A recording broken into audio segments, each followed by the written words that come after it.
You're listening to Moviesucktastic.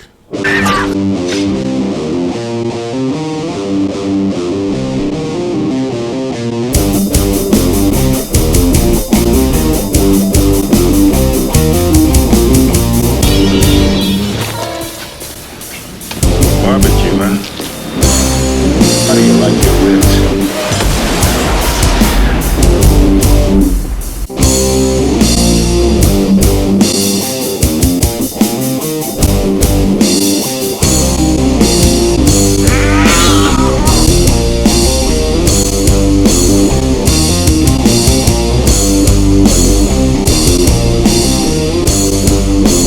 I know it. It all sounds like some bad movie.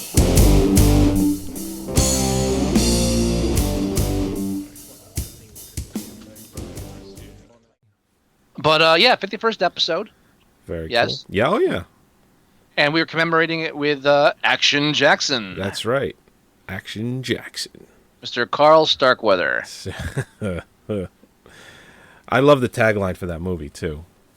There's actually the one that I like the most is an atrocious tagline. Name Jericho Jackson. Nickname Action. Home Detroit. Profession Cop. Education. All right, where are we going with this? Jesus Christ. That's not a tagline; it's a trailer. No. That's in the taglines for But on the website. I know, but what I'm saying is but that's when the tagline goes that far, it becomes a But trailer. then it's like education, Harvard law, hobby, fighting crime, weapon. You're looking at them. What? They have more. Oh, the only other one is it's time for action. Action. That's his middle name. That's right. And it abruptly ends because the best trailer I could get was some shitty VHS trailer. And I think they used three one-liners. I guess these were all one-liners that Schwarzenegger said, "I am not doing that." And Carl's like, "I'll fucking do it. I don't care." You noticed that too? Oh yeah. Cool Well- it.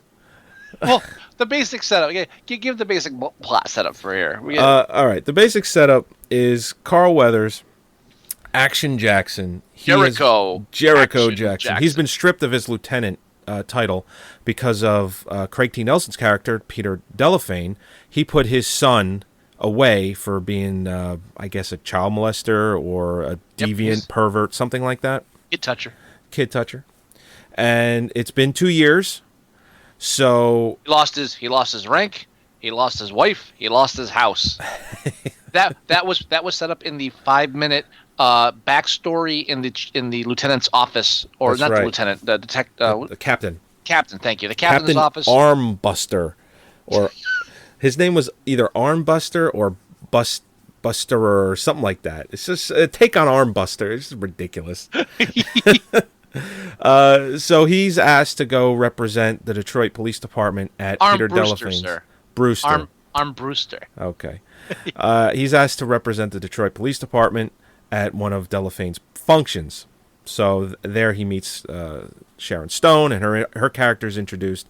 But the gist of everything is that Delaphane is killing off union workers, or the head of the union. AWA. Yeah. Right, so that he could slowly put himself in power, so that he could then therefore make some pretty powerful decisions down the line, including possibly the next president of the United States. So It's all a big power play. So Action Jackson clues into it. Hilarity ensues. The end. Now all the logic of the captain here. Uh-huh. You busted this man's son 2 years ago. You nearly ripped off his arm. He had, You a, had spare. a spare. It's like, oh my god. You know He what's says funny? it angrily too. He had a spare. That's right. He had a spare. And Bill Duke, who is a Schwarzenegger favorite, or he was in oh shit, the hell was the movie? The one where they kidnap his daughter with Alyssa. Commando. Mando. He was the main villain in one of the main villains in Commando. Let off some steam. Yeah, it's like all the one-liners that's like I really said. The one-liners that Schwarzenegger didn't want to use, they just gave it to Carl Weathers. Yes, they did. Now, I have other things in here, and we'll get to it. Hang on, we're still talking about the plot. No, I know, but it's just What? funny, the little things that I noticed. You know? Like what? I mean, well, like, did you notice, and this is just something I did, after about 10 or 15 minutes, I noticed that they had an unusual, a large amount of extras that would look directly at the camera, where it would almost be like, it's like, hey, you want to be in this movie? Sure. Okay, wear these sunglasses and walk down the street. What? No. Or like when they're walking out of the underground bar, there's just some dude walking in, and he just gives Action Jackson a quick glance, and then that's it. Even better. And I started marking down how many I saw, and I lost track.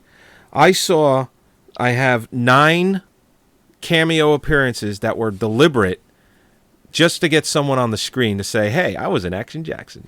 Mm-hmm. Well, all these guys that are looking at the camera when they walk by, it's not even that they just grabbed extras and threw them on. It's like, okay, set the camera up here and we'll film. Right. And so there are actually people walking by with their film. Hey, is that a camera? and the other thing that I noticed is they have half the cast of Predator and Die Hard in this movie. Die Hard, yes, I listed that. There's 3 people from Die Hard in this. Yes, there is. Yes, there is. There's and I have them marked down too. The newscaster. You have Robert Davey. That makes 4 actually. You really? have the woman newscaster. Was in the beginning as the secretary, right. Who's not sleeping with her boss, so that's weird. Then you have Robert Davey, who was he played Tony Moretti or something like that.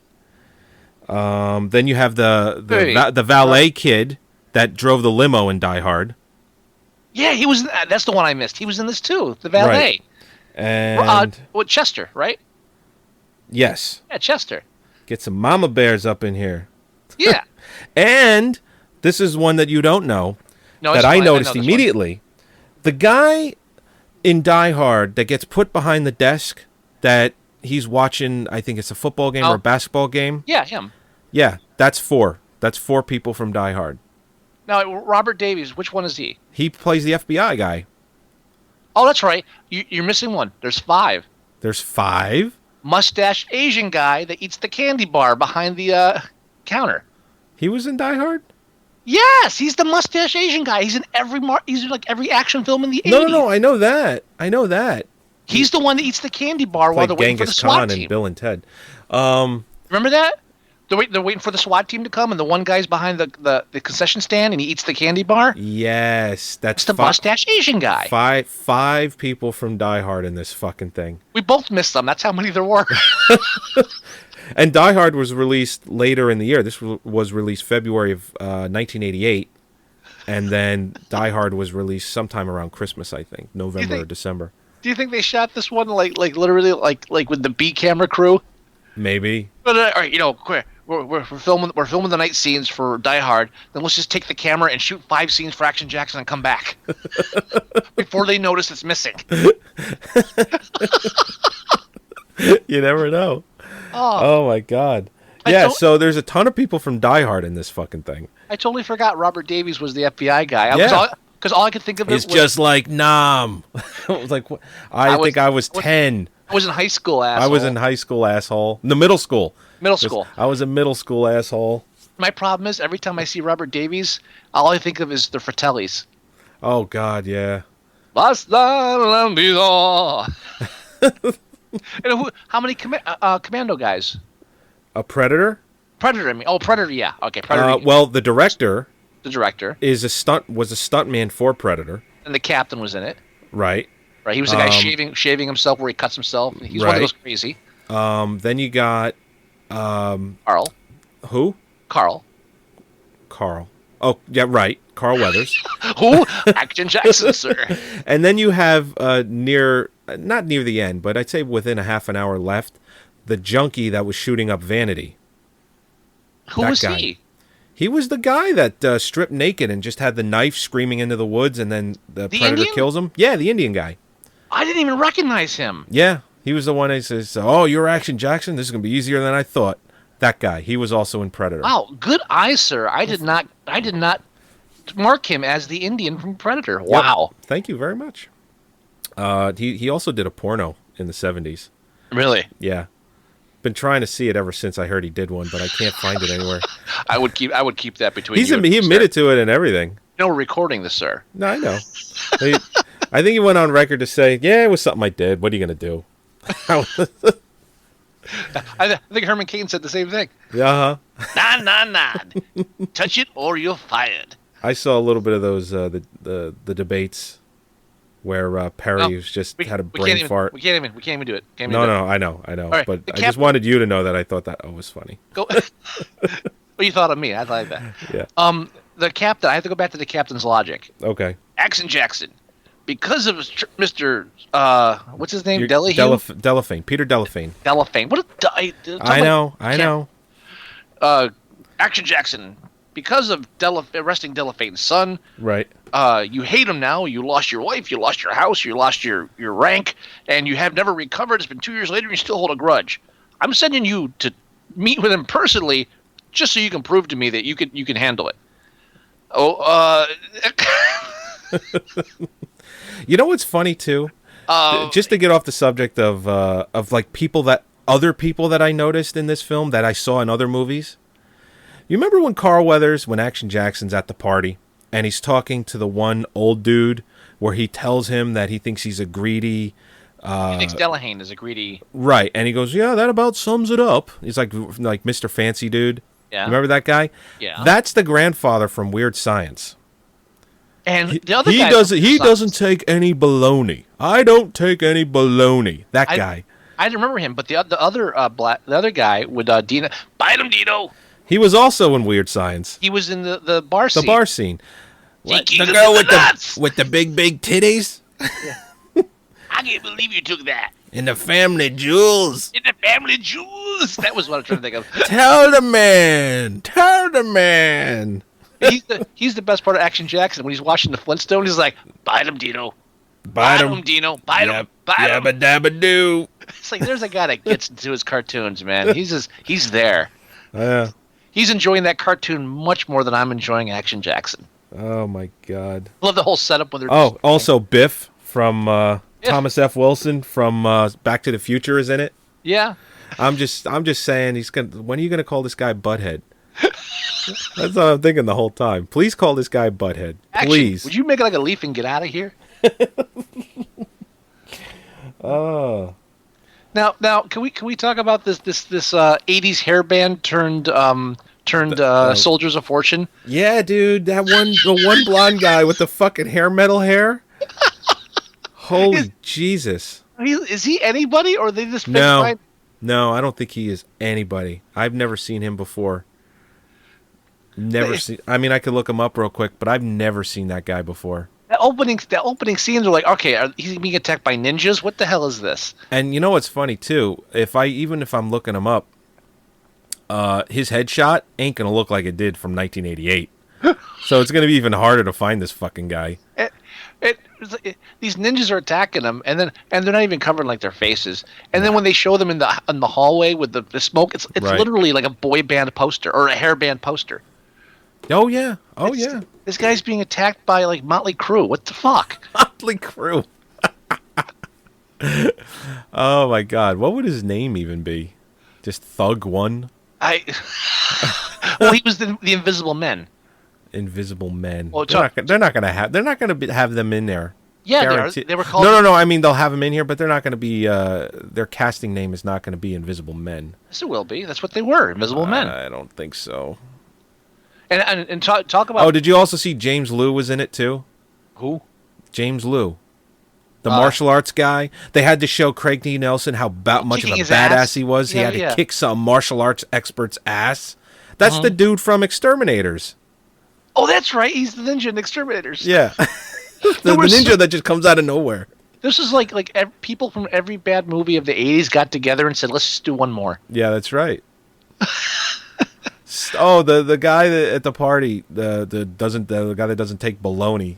His real name is Ivor Barry, and they have him cast as stuffy old guy.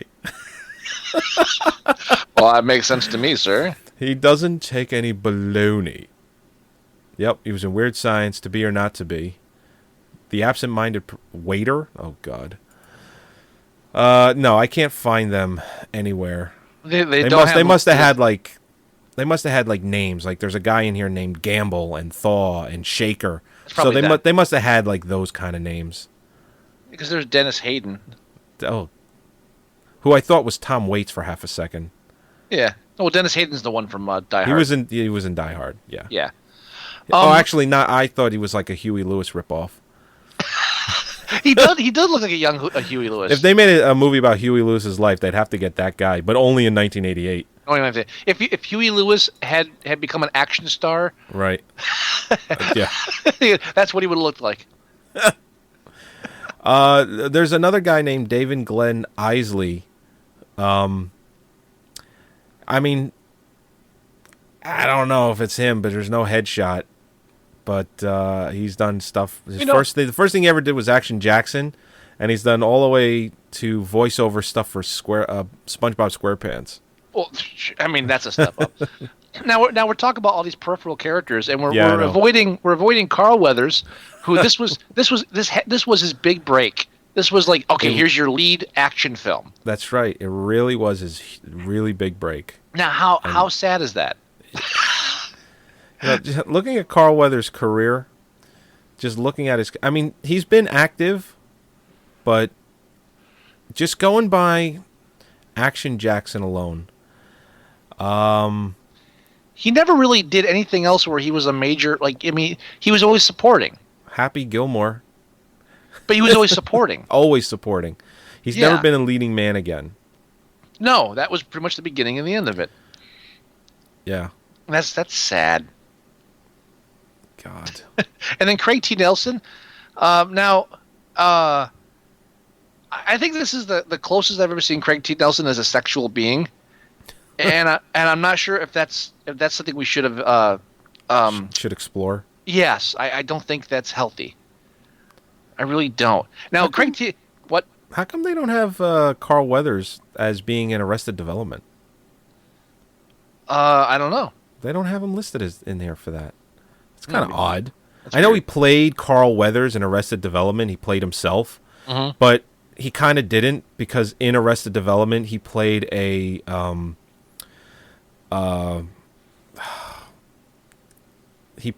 basically played a shyster. Okay. He's just talking. What's his face? I can't remember his name.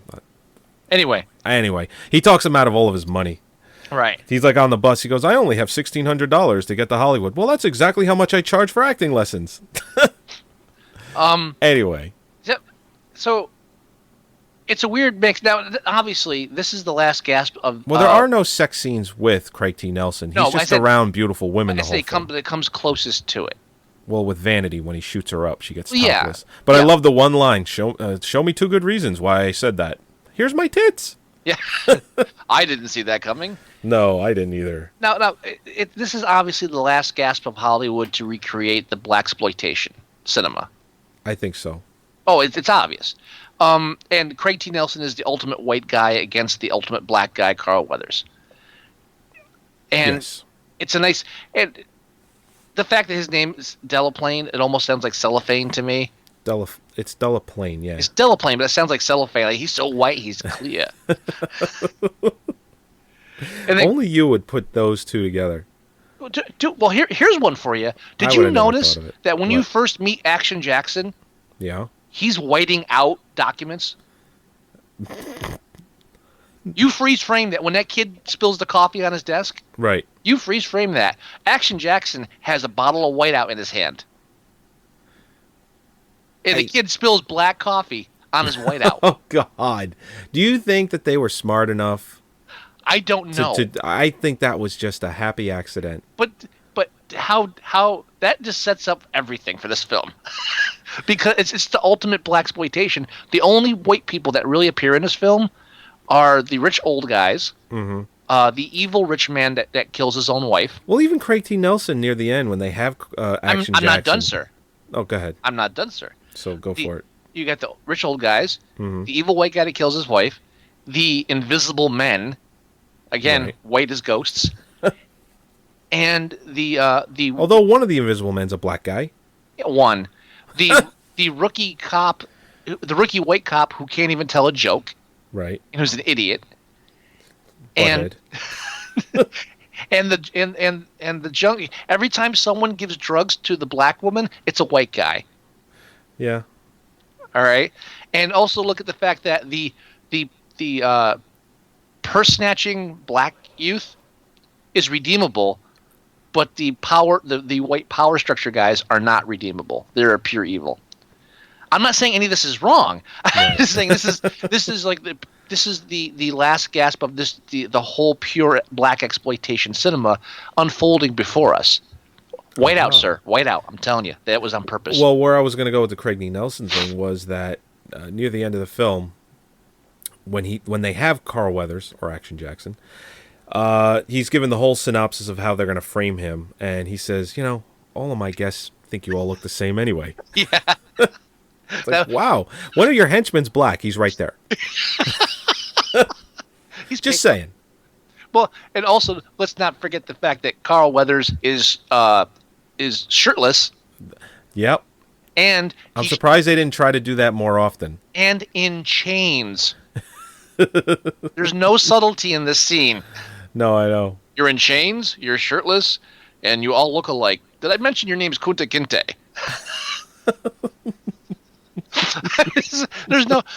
This is by this point you're beating it with the police baton. Repeat it. Right. This exactly.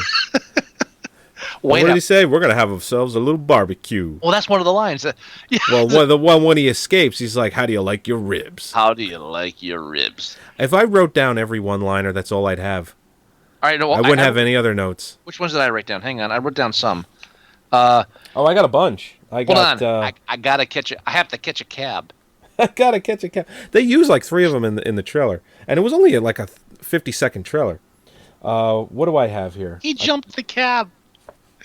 He jumped the cab. I know, he jumped over it. He jumped over the cab. First he jumps on it, then he jumps over it. Yeah. The candy glass windshield. It's enough of this. Smash. Wow, shields really break when like a rock hits them. This is in Detroit too, and they're showing these cars where you punch a windshield and it bursts into like little crystals. I think my favorite one-liner, or my favorite line, I should say, it's not a one-liner, but my favorite line in the whole movie is Craig T. Nelson's, along with Vanity. Do you know where I'm going with this? I'm not sure. Okay, she says, because she does a little performance for him. He's pretty much the only person there. I'm uncomfortable with this. she says to him, I'm comfortable with this. I don't care. She goes, I really expected a standing ovation. As he's still sitting down, he says, you are getting one. You are. No, what did he say? He goes, you're getting one. You're getting one. Okay, you have a boner. That's super. See, now, I don't think I'm comfortable with Craig T. Nelson openly admitting to having an erection under the table as we're looking. No. Yeah. No. I'm not comfortable with this. This is not. I got chill out. Chill out. Chill out. I got how do you like your ribs? How do you like your ribs? You nearly ripped his arm off. He had a spare. I got that one. But you lose. Yeah. And it wasn't even like they weren't even playing a game or anything. It was just you lose. I know. It's crazy. Now you're really pissing me off. Now you're really Now wait. Now here's the. They set that up earlier in the film. Yeah. Here's the. And when he says that, they snap into the blaxploitation music. Oh yeah. Now you're pissing me off. It's action time. If they had gone a little bit more with that, it would have been great. Yeah, I know. Now, did you also? Well, no. Before I say that, the best line out of the whole film, though, in retrospect, by who? Who said it? Action Jackson. Okay. When he's dealing with the junkie, and the junkie's saying shit to him, and he says, "Which junkie? The Indian?" The Indian, yeah. Okay. And he says like "fuck you" or something, and then Action Jackson says, "You write your own material." It's like, dude, this is like 10 minutes after I have to catch a cab. You don't get to say that. You don't get to criticize him for saying "fuck you." Well, no, I know, and who are you to talk about bad dialogue, sir? Right. Well, they harp on a lot through the film that Action Jackson is supposed to be intelligent, but he's still in this film. But he's really stupid. Like, for instance, when they go into that underground bar, and he's asking for Doc. Papa Doc. Papa Doc. Papa Doc or I Papa wanna see Duck or whatever it is. I need to see a movie about the origins of Papa Doc. This is the most interesting character in the film. We never meet him. No, I know. I need to meet. We meet his balls. We meet his balls, and I would like to meet him before he lost them. Right. And what I found funny is that he's supposed to be this really intelligent detective, Harvard law graduate, and all that bullshit. Well, anyway, he's asking about Papa Doc, and he goes into this underground bar, and the guy says, "Yeah, come with me. I'll show you where he is." Takes him into a room where it's just him and the other guy. Turns his back on him. Turns his back on him because he tells him that he's in the closet there. Opens it up, sees balls in a jar, and he's like, "What is this?" And he goes, "They're his balls." And he's like, and he starts laughing. Then gets fucking knocked out. It's like, wow, you are fucking stupid. You know what? You know what it is too. Look at it What's this that? way. He's smart. He's not street smart. Well, Otherwise- he's supposed to be street smart. Well, no, he's He's supposed Action Jackson. He's supposed to be smart and tough. They never said he was street smart. That explains why he parked his lovely car in an alley in a bad part of Detroit, and then was Right, and they surprised when strip it down. and then he's surprised when it's stripped. Yeah. Wow, how could this happen? Do you live around here, sir? You seem to know crime very well, but Do you know how much a 1966 Chevy, whatever it was, is worth? Paula. It's only 22 years old. It's not even a goddamn classic yet. Fuck me. It was a convertible. That's why. Oh, yeah, that's what it was. Oh, two more lines. What's that? Hello, I'm Mr. Ed. Oh, God. Did they dub that in last minute or what? They had to. Had to. And And that guy, he's like Carl Weathers or Action Jackson. He says, "How much do you weigh?" 270. There's no way that dude was 270. My left leg is 270. Guy's 270. No fucking way. That guy had 16 rolls on the back of his neck. There's no way that guy was 270. Why are they padding that guy's weight? It's 270. I mean, unless he was 5'4", there's no way he was 270. No, hold. I forgot. There is a worse line in the film. What's that? When in any kind of action film, Hot or hottest? hot. Which, for whatever Hotter. reason, Hottest. I haven't seen this movie in years. I always thought it was Fast, Faster, Fastest. Because he's in the car. I always remembered him driving it through the mansion going really fast. Well, yeah. I don't know why. I just always thought it was Fast, Faster, Fastest. But, When they showed the commercial, the Yeah. really bad commercial for the Haley, yeah. which is the worst name for a car ever, and Which they said was a Camaro, like redressed up to look like a Ferrari. it still looked like shit. I don't care Yes, what they did. Oh, yeah. It looked terrible. It still looked like an economy car. But in the commercial, they show it fly into the sky with with a comet tail behind it. Yeah. Uh-huh. And for some reason, it bothered me that you just didn't hear the voiceover at the end. Car doesn't actually fly. I think by law they have to put that in there. No, I know. Car does not fly. Well, it was like it's like with anything now. There's always these stunt driver on closed course. Do not attempt. Exactly. Yeah, I'm gonna go driving around a fucking mountain where the fucking the road is 14 inches wide. Come on. Yeah, that's what I'm gonna do. Boss. It was like that guy that, if you remember back a few years ago, 5-6 years ago, Are with we- the Pepsi points. Are we going on a tangent here? Not really, but kinda. Where it showed a fucking jet and it said 1 million Pepsi points. Do you remember this? Not actually a prize. Well, they had to put that in after this fucker went and bought 1 million Pepsi points and demanded his jet. Oh, that's big. That's big. And then took them to court and lost. He lost. He lost. He shouldn't have lost. No, I know that. Oh no, he shouldn't have lost because that's very serious. They really. Yeah. It said 1 million Pepsi points. So the guy actually went to the bank because you could buy them. You were allowed to buy the points. So he went to the bank, took out a loan, got 1 million Pepsi points. You get the idea. He got the Pepsi points. Yeah. And then he's like demanded his jet. And obviously Pepsi says, "Yeah, no, we were kidding."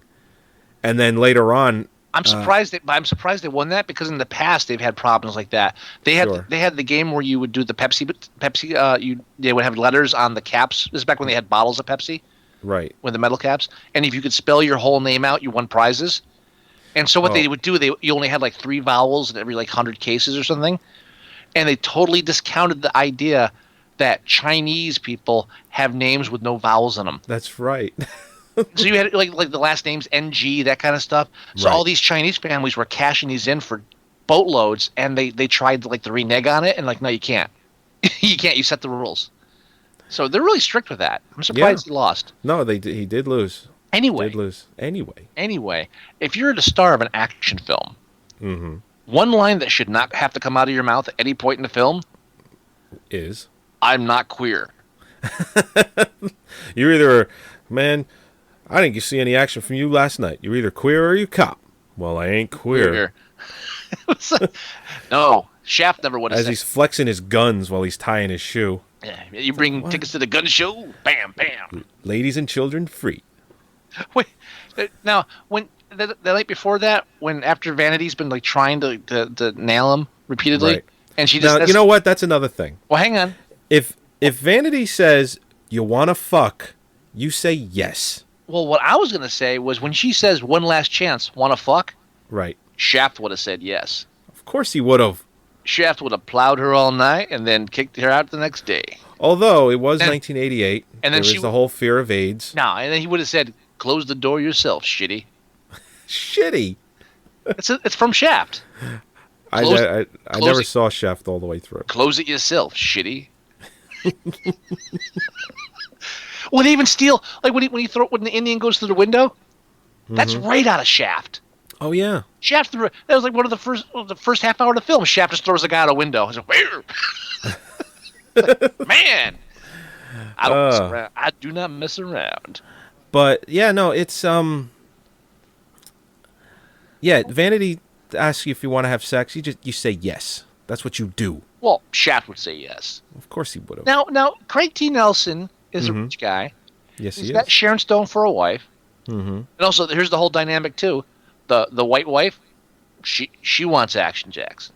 Oh, of course she does. She wants a little chocolate. The black, and Craig T. Nelson wants a little chocolate too because he's got the black junkie, Vanity. Yep. the black junkie mistress. Who doesn't like a little cream in their coffee? But the black junkie mistress wants action. Yeah, she does too. So They all want action. Vanilla- I think in a real weird way, Craig T. Nelson wanted some action too. I think a lot of Craig T. Nelson's problems stemmed from wanting a little action. Otherwise, why did he take his shirt off when they tied him up? y'all look alike to me, and you know what? Well, even when he says he's gonna Hey, look. fucking OD Vanity, and then Action Jackson, he grabs the chains or with his wrist, and it's like he's flexing his muscle, and Craig T. Nelson almost caresses it, Yeah, and he just basically tells him he goes to save his energy or something for later or some shit like that. save the energy, save it. You're gonna need it. That's Well, right. Well, even says she's an OD after I fuck her. One last time. That's right. Yeah, That's one what he last said. time, and then I'm gonna do it again. Yeah, I had some questions about that. Well, that was after he shoots Sharon Stone. He kisses her He corpse, gets her like, now the loving starts. and then If his you're gonna- guards walk if you're in. gonna- He's like, yeah, if "Yeah, you're- the gun works fine." If you're gonna make him evil, make him evil. They're undressing her. Da, da, da, da, da. Well, they did at some point Well, because yeah. they framed Action Jackson for killing her, and she's naked. and then Why did they have to make her naked? well, they make it look like a sex crime. Yeah, well, Yeah, that okay. makes sense. No, dude, that's the one part of the film that's logical. Let's argue there. Here's what and this is you got to logical. see Vanity's tits, and you got to see Sharon Stone's tits as well. Both within 5 minutes. I know, of each other. He didn't pace the tits. Well, you know what's funny? They were really trying to. What? Right, they were really trying. One of the things I noted, as far as my notes go, was that they were really trying to make Sharon Stone that sex symbol, even in the 80s. Oh yeah. They didn't accomplish it with Quartermain, the Legend of whatever that was, the Legend of Quartermain or Alan Quartermain and the City of Quartermain Lost Gold. Alan Quartermain and the Lost City of Gold. That's what it was. Thank you. That was 2 years or 3 years prior to this. Uh-huh. And they've been trying to make her a sex symbol since that, and they couldn't do it. It eventually happened in, guess what, a Schwarzenegger film. Right. In Total Recall. But, You think that's where it started? Really? well, yeah, because then from there, Paul Verhoeven put her in Basic Instinct, and then it just really was off the chart. I think Basic Instinct would be the starting point, though, don't you? Well, I think it was they didn't really take notice of her until Total Recall, because she was in bed with Schwarzenegger in the beginning of the film, where you got to see like a part of her boobs and stuff like that. I'll And give you that. there was this whole sexual thing between her and Schwarzenegger, and that whole thing. And then Paul Verhoeven was very taken with her, and he put her in Basic Instinct, and it was the whole crossing her legs thing. And then from that point on, she was just a sex symbol. All right, I'll give you that. Okay. But my problem is it was Vanity's tits, Sharon Stone's tits. It was like 5 minutes. It was no pacing of the breasts. There really wasn't. We got got it all in 5-minute period. It's like you spread the nudity out a little bit. Your whole audience now they're like they're boobless for the rest of the film. Now you don't get it again. They literally give you in the first half hour, they give you like a 5-minute section where they flash multiple breasts at you, and then the rest of the film you're looking at Carl Weathers' like oiled torso. This is not fair. Yeah, he comes out of that shower really shiny. I brought you rat poison. Wow, he's witty. He's witty. Why don't you just kill yourself? I got your fix right here. Now, Craig T. Nelson's the rich white man. Yes, So of course he has a mistress. Of course. And of course she's a singer or whatever. Why does he have to pick a junkie? Why is he shooting her up for her? Yeah, and I don't think it's where you shoot up. Didn't he just stick it in her ribs or something? Or something. I don't. Yeah. Yeah, but you're right. Why does he pick a junkie in a time period where AIDS was running rampant? It's like, yeah, dummy, you don't do that. Well, she had her own needles. He was buying her needles. It's safe. Yeah, but she was getting a fix from some Indian dude. Stop it. But when you don't tell me that. Well, that was after he let her go. She was desperate. Up until then, Craig T. Nelson was supplying her with fresh, industrial grade hypodermics. I don't know about that. I mean, yeah, he was doing that often, but she even says, you don't come see me as much as you used to. You said you would see me more. Right, and he did. So, I don't know. Was he just having it dropped off? Yeah, he had a supply in there. Come on, she was set. Dude, she would have had enough for the whole film if she hadn't left her purse back. Well, all right, let's put it this way. Let's say she did get all of her stuff from him. Yes. Okay? Let's say she runs out. I mean, we're going way beyond where we should be going. You didn't take this much time to press the whole AIDS issue? Yeah, let's not. Let's forget it. I think you're I'm just saying it's illogical. It's illogical because if he's not around, let's say he does supply her junk, and he's not around, she's going to go anywhere and go get it. You're arguing the wrong point. It's illogical that he would have a junkie as a mistress. Yes. That's what started this whole thing. Now, the only reason that's in there, of course, is because we have to show that it's the white man's fault that there are black junkies. Mm-hmm. And again, I'm not saying that's wrong. That's just the blaxploitation angle. It's the white man's fault. All the drugs that are involved are being given to them by white men. Right. Okay. Mm-hmm. Now, but when he gives her the injection in that scene, it's almost just like I can stick this anywhere, right? I don't do this shit. So yeah, I'm just gonna right here. I'll just poke this in under the rib, right? Right in the armpit. That's a good spot. That won't hurt. Yeah, and again, he's laying on her. She's topless. I'm uncomfortable with Mr. Nelson in this position. Why wouldn't he have sex with her first? Because after she gets that shot, she's useless. I think he likes them still. That's why with Sharon Stone, after he shot her, he's like, I'm gonna take a little taste. Yeah, okay. Maybe you're right. Give me a little taste. Maybe you're right. Obviously, he's an evil man. Very evil. Yes. And so, yeah, Vanity's house. So after they find Sharon Stone dead at that's another thing. Apartment. He's supposed to be some smart detective, yet they go back to her fucking place. And they're almost killed by an explosion. The answering machine bomb. What's an answering machine bomb? I thought he was supposed to be some smart guy. He's like, you know what? Maybe we'll go to a hotel. Maybe you should have did that in the first fucking place. He's like, don't turn any lights on or anything. Why? There might be a bomb. So what? Then why are you here? And yeah, right. And how does it? Well, and also this is the logic of the Invisible Men. Right. Dumbest name for a hit squad ever. Yeah, I know. By the way, so like they play the whole cat and mouse thing with the guy in the opening sequence in the office building. That's right. Right. Then they get onto the boat, kill all his bodyguards, and then handcuff him to a briefcase with a bomb in it with 10 seconds left on it, instead of just putting a bomb on the boat and leaving. Yeah. And the bomb blew that boat to like matchsticks, so they could have just like tossed it into the back. Yeah. It's like instead we owed this whole dog and pony show. No, yeah, perfect example. You're right. And then, but like They just had to show how menacing they were in some way. So then they rig an answering machine bomb at her house, which means if someone calls and the answering machine picks up, it'll go off. So how are they guaranteeing she's going to be there when the answering machine picks up? Because that's what they do, is they pick up when you're not there. And then we have the black man in sunglasses, Right. who was supposed to dress up like Action Jackson near the end, and I don't know how they were going to pull that off.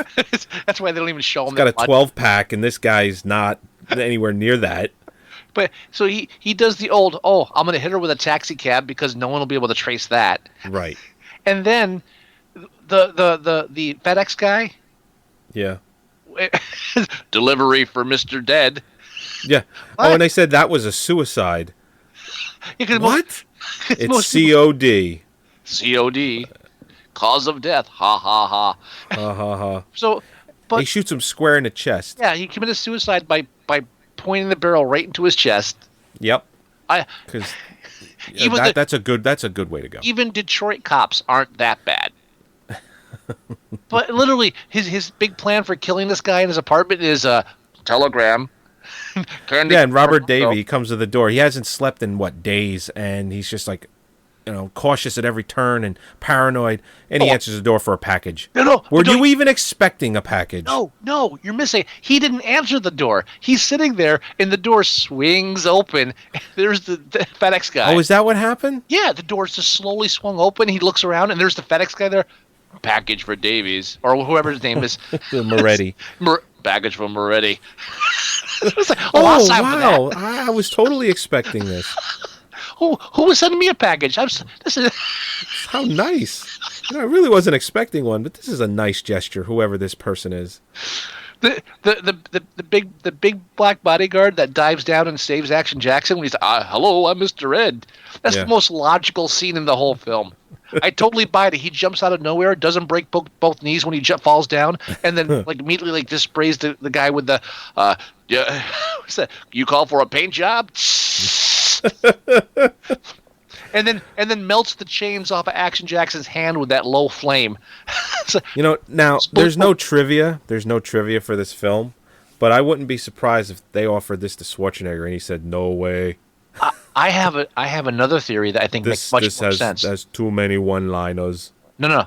My theory makes much more sense. Go ahead. I'm convinced this film was originally written for Mr. T. Oh, you think so? Think about it. It makes. You know what's funny about that? Mr. The director also did stunt work for the A-Team. I'm telling you, put Mr. T in every situation in this film. Here's one scene that does not work for Carl Weathers, but does work for Mr. T.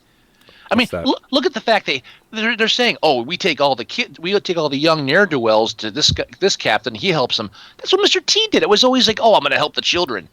That's right. Mr. T. The scene where after Papa Doc thing, where they're going to cut his balls off, and then Vanity comes in and goes, that's my brother. He's a religious nut. He thinks he's a preacher. And Carl Weathers does the worst comedy preacher routine ever. Now, imagine Mr. T doing the same thing. Hilarious, right? Hilarious. I'm telling you, this thing was written for Mr. He doesn't sleep with the girl. That's Mr. T. And considering that Carl Weathers sleeps with the girl, Mr. T said, "No, I'm saving it." And considering that Mr. T and Carl Weathers worked on Rocky 3 not more than 3-4 years earlier. Exactly. 4 year? No. When did they do 83? So it's 5 years earlier. Why the hell not? I'm telling you, this was a Mr. T film, and then he either turned it down or wasn't going to do it. It's the anti-drug message. It's the save the kids message. Everything about this film is Mr. T. Dude, tell me I'm wrong. I don't think you're wrong. I think I'm dead right. Dead right. And then you made a very good point. And I guarantee the only thing that changed really was I bet you Delaplane was something else besides a car dealer, and that the whole union thing was just different. Right. I bet you it just had to do with drugs. And it was simply, the drugs on the streets, got to keep the kids away from the drugs and all that. And then the whole sex thing with Sharon Stone and Vanity, that was thrown in later. Yeah, probably. Yeah. Yeah, I can't find any trivia for this anywhere. No, dude, I will put good money on it. Oh wait, here's some This trivia. was Mr. T's film. The only trivia that's here, the car scene at the mansion, yeah, they said it's a Pontiac Fiero Yeah. with body effects to make it look like a Ferrari. Then it says the other one. Before Tony is killed by the fake shipping and handler, he's told it's COD. This can have two meanings, cash on delivery or cause of death. Mm-hmm. That's the only trivia they have for the movie. Oh, speaking of Die Hard, Uh-huh. did you notice that throughout the film, at least 2 or 3 times, they stole the musical cue from like Lethal Weapon? Oh, yeah. Oh, You know, and I was looking that up, too, to see if the composer for the film also did Lethal Weapon. they just fucking ripped it off. I kept wait. Whenever they did that, I wait for Carl Weather to turn around like Danny Glover standing behind him. So what do you think you're doing? What do you think you're doing? What the fuck are you doing? Original music, Herbie Hancock. Wow. Hey, now you mentioned that the martial arts scene with Craig T. Nelson. And the other guy, yeah. Did you Michael buy that? Kamen. Oh, fuck. Did you buy that at all? Michael Kamen, Yeah. the guy that did the music, did do Lethal Weapon. Well, there you go. And he did Die Hard. Oh, my God. Oh, I told you. Again, we're all. He did all the Die Hards, actually. It's literally they shot this film while they were making every other action film in the 80s. They just like let's go over here and do this for a scene for a day. Jesus Christ. Did you buy the whole Craig T. Nelson as martial artist? No. I love at the end after he beats up the what's his name? Jason Liu. Jason Liu, and like he's crouched in like that pose, and he's got just a slight paunch. Uh-huh. Not major. I'm not saying he's sloppy, but it was just enough where it was like, no, you're not kicking his ass. Because one Sorry, of dude. you It was ain't wearing, happening. yeah, one of you is wearing skin tight clothing, and it's not the one who's supposed to be losing this fight. Yeah, the guy was wearing sweatpants and a sweatshirt that says the name of his company on it.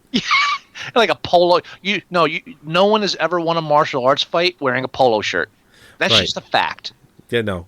And the fight between, because they both put their guns down because they're both pointing their guns at each other, and Carl Weathers is just like, well, let's fight like men.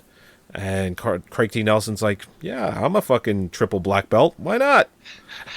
Oh wait, and the other thing that happened, and remember, Mr. Invisible Man, the black Invisible Man, with the taxi cab, he pulls the gun. He's like, Yeah. "You don't shoot me. You drive me. You come and get me. You don't shoot me." And this professional hitman says, "Yeah, I'm gonna hit him with the car instead." Okay. Yeah. And then he jumps the car. He jumps the car, and then Mr. Invisible Man is so shocked that he manages to lose control of the car and hit the building that he saw. Drives into a building. Actually flies into a building and then lives to tell the tale. I rewound it just to make sure the building was still there when Action Jackson was yelling at him. It didn't just appear; it was still it was there before, so it wasn't it wasn't a surprise. I don't even know, what did he hit to have him leap the car like that? Another car. Was it another car? Cars do that. Really? Yeah. It fucking looked like a springboard to me. It was probably a Halley. Because Because those things fly. Yeah. Doesn't actually fly. Did I miss anything else? I don't think so. Oh, I think we stripped this one clean. This is Detroit City, right? It's Detroit, yeah. Or Detroit. When Craig T. Nelson's giving Vanity the drugs, I was like, right. He's hooking her on Nuke. Nuke. I think I wrote on the blog that they didn't need a RoboCop. Instead, Jackson's the oh no cop is an oh no he didn't. Yeah, it's like tone it down. My teeth are floating. And even later, she says, "I feel like my teeth are hollow." See, it's Nuke. Yeah, exactly. But what did he say? He goes, "Yeah, I've heard of that before. It's called love." It's called. Yeah, she's describing going through withdrawals. It's called love. Yeah. Like, were you married before? Yeah, once. She left me 2 years ago. But I'm not. I'm sorry. Go ahead. No, I was just gonna nothing. I got nothing else. No, I was just gonna say, it's like, yeah, she left me. It was 2 years ago. And then he proceeds to tell his whole life story about how he lost the lieutenant position and Delaphane is the cause and his son and all that bullshit. It's like, Jesus Christ, you're a fucking complainer, aren't you? But I ain't no queer. But I ain't no queer. And they got away with that in the 80s. Which I was like, that was a weird moment too. Where I was like, wow, that just really was kind of harsh. Right. You know, I was like, queer. What? Well, you know, before we end, it's just like at the end of the film, he kills the bad guy. He gets the girl. Wait. Spoiler alert. What? No, I'm kidding. Go ahead. He's 25 years old. Give me a break.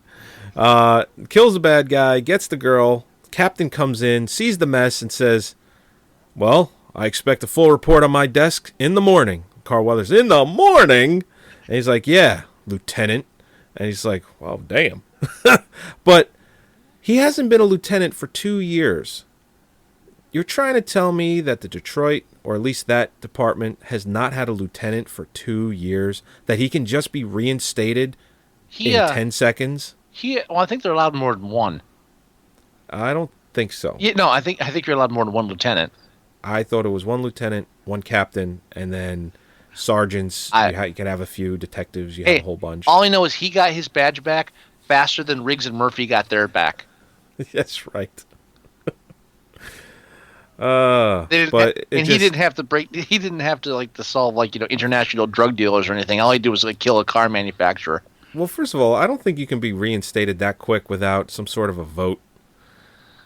Because even though he's the captain, he still has to answer to somebody. See, again, this is right after he drove the car into the house and, Right. and then had the martial arts fight with Craig T. Nelson, and this is the part that's bothering you. Hey, it's the end of the goddamn movie. Oh, and Vanity... And she's like, hey, I quit cold turkey. I was the gonna say- fuck you did? I quit heroin cold turkey. You could have me at Thanksgiving. What? Who wrote that line? The same person that wrote, "How do you like your ribs?" Chill out. Then the next shot, the transition is someone cooking ribs on a grill. Well, yeah, because that's funny. It's funny.